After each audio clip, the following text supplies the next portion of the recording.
Hi, and welcome back to this Python part 3, debugging a Python call that calls Qlang functions.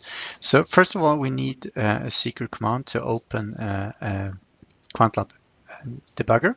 So we're going to go to the command console and then call Quantlab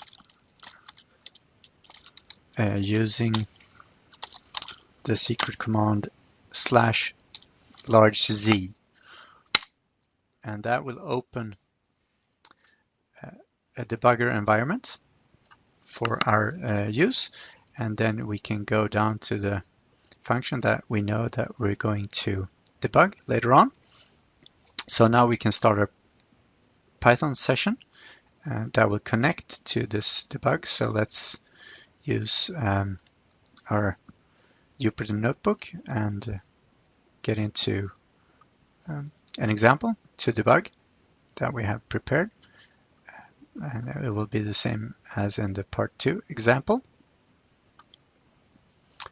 And once we run this, we can see that we attach to this process. So we have a client that attached to the debugger. So when this is finished, we will be able to step into our QL get vol surface function while we run it in Python and see what is happening on the inside there. So now it has loaded and calculated. So now we can see what is happening by placing a debug cursor somewhere in the code. So we will call this and we will stop there. So let's run this again. And it now stops on our breakpoint. So from here on, we can now debug, as with any Qlang function, what is going on in the Python session.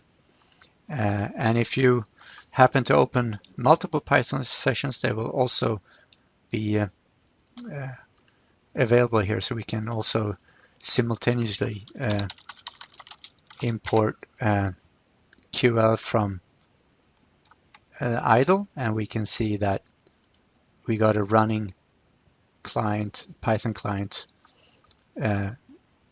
also from here, in which we can debug all calls from Python in our Qlang environment.